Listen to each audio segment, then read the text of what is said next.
Hey everybody, I hope last week you had a really productive week and you were able to get most of your song learned.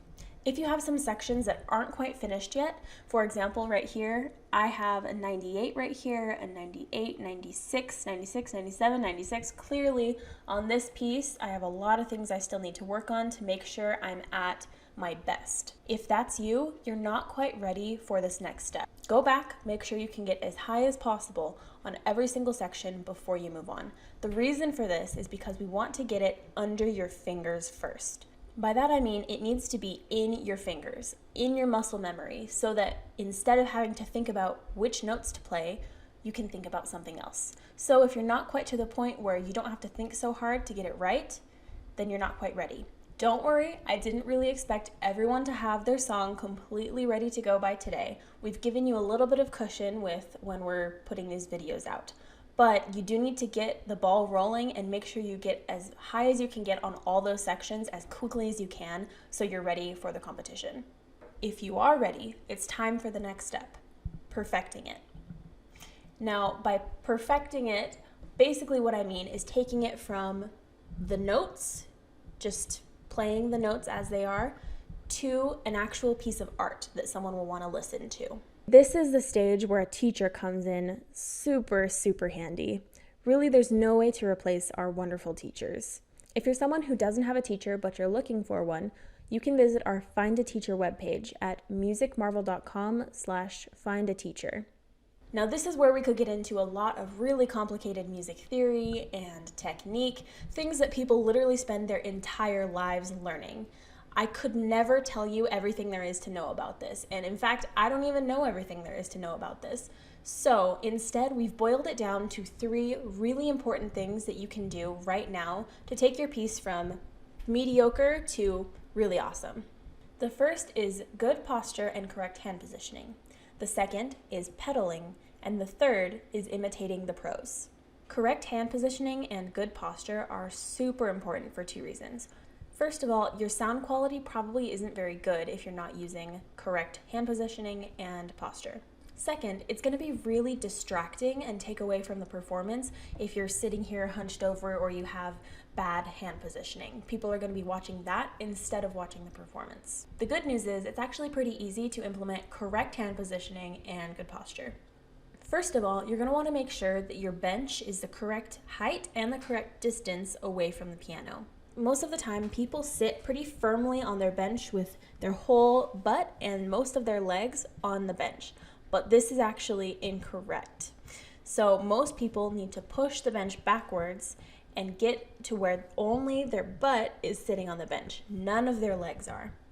That might seem a little bit awkward to you at first, but it's the best way to get really good sound quality because this way you can really lean into the keys with your body weight instead of having to pound the keys. Also, when you outstretch your arms, they should be at about the same height as the keys. If you have to reach up or down to touch the keys, your bench is not at the correct height and this is really going to impact your playing. Unfortunately, if your bench is too tall, you can't really do much about that other than get a new bench or a different chair or something. But if it is too short, it's a pretty easy fix. You can put books and then maybe something soft over it so it's not uncomfortable underneath you so it can raise the bench up. So now that you're in the correct position distance-wise, you need to think about your posture. Just like with most things, you want to be tall and elegant in your posture. You don't want to be hunched over or crumpled in on yourself because that's not going to allow you to play very well either. That being said, you also don't want to be stiff as a board because you need to be able to really play into the keys. Try to think tall and strong, but also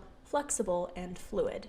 The same goes for your hand position. Another very important thing with hand position is to make sure that your hand is in the shape of kind of a ball, as if you were holding a ball in your hand over the keys while you're playing. I actually recommend trying that, putting a small ball in your palm and trying to play your piece with that.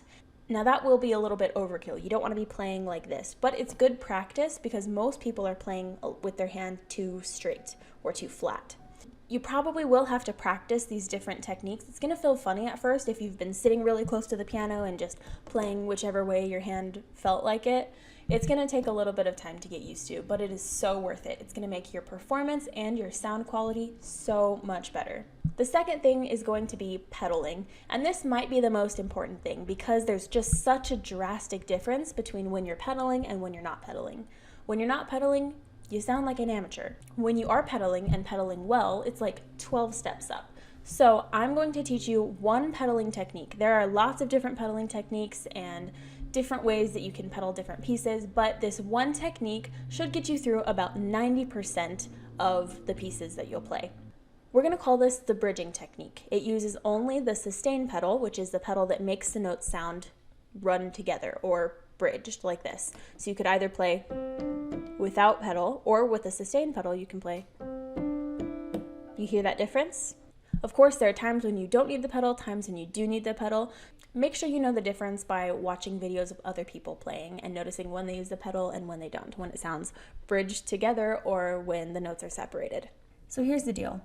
The sustain pedal is the most commonly used pedal, and its use is to bridge the gap between notes or chords where otherwise there would be unwanted silence. If your piano has more than one pedal, it's the one on the far right. Remember, silence is a part of music too. You don't always want to completely eliminate it. However, in music, silence is usually used sparingly and strategically for certain purposes, so most of the time, we do actually want to bridge the gap. Now, a bridge has two sides, and in this technique, those sides are notes, chords, or phrases. First, press the pedal down once you've started playing the first note or chord. Then continue holding the pedal down while your hands find the next note or chord, and don't lift off the pedal until you've started playing the next note or chord. So that's play, pedal, hold pedal, play, lift. Most of the time though, you won't just be bridging one note to another or one chord to another. Rather, you'll be bridging several notes together in a phrase. Every piece is different, so you'll pedal differently for each piece, but this is a good rule of thumb. Change the pedal every time you change the root chord that you're playing, or every time it starts to sound muddled or the notes are unclear. For example, here's me playing the intro to Ochre Mountain Shining by Kevin Olson.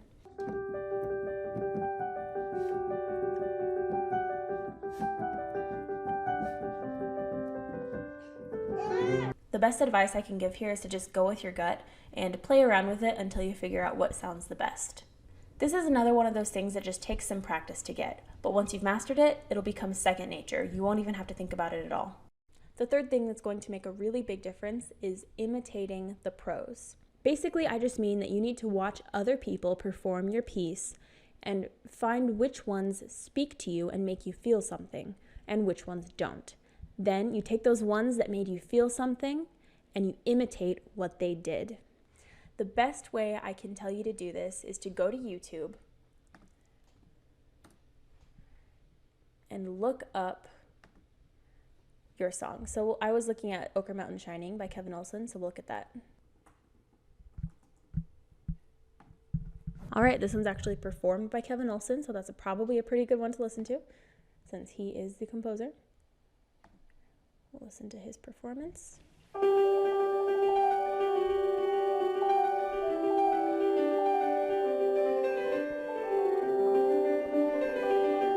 All right, now I'm going to want to listen to this whole thing, but I can listen to the way he's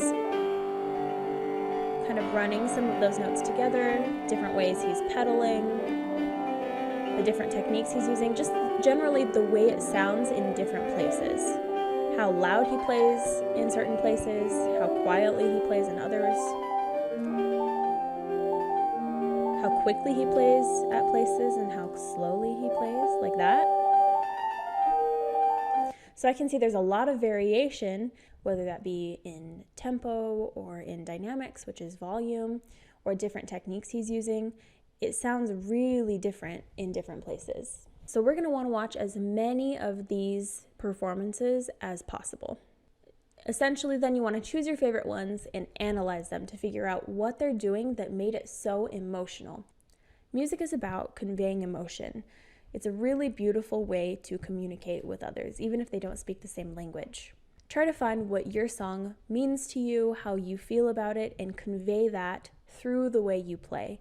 A good performance always makes you feel different things throughout different parts of the performance. You shouldn't just be playing notes on a keyboard. You should be communicating your feelings. If you implement just these 3 things in your piece, it's going to take it up about 100 notches. But don't be overwhelmed by these ideas either. Basically, what I want you to take away from this is have fun with it, make it your own. That's what this part is all about, taking it from just a bunch of notes to your own take on this piece of music. Basically, just have a blast. It's a really fun part, so just enjoy the process. Next week, we're going to work on recording your piece. We're going to take it from the very basics up to some more advanced things to make it really fun and make a really awesome performance video. I'm really excited to share those tips with you. Thank you so much for tuning in on the last 3 videos. The next 3 are going to be really awesome as well. By the end of this series, if you've followed along and done the things that I've suggested, your piece is going to be amazing and your video is going to showcase it perfectly. I'm super excited to see what you guys can do. Let us know if you have any questions in the comments and we'll try to help you in any way we can. Great job, guys. Keep up the awesome work. See you next week.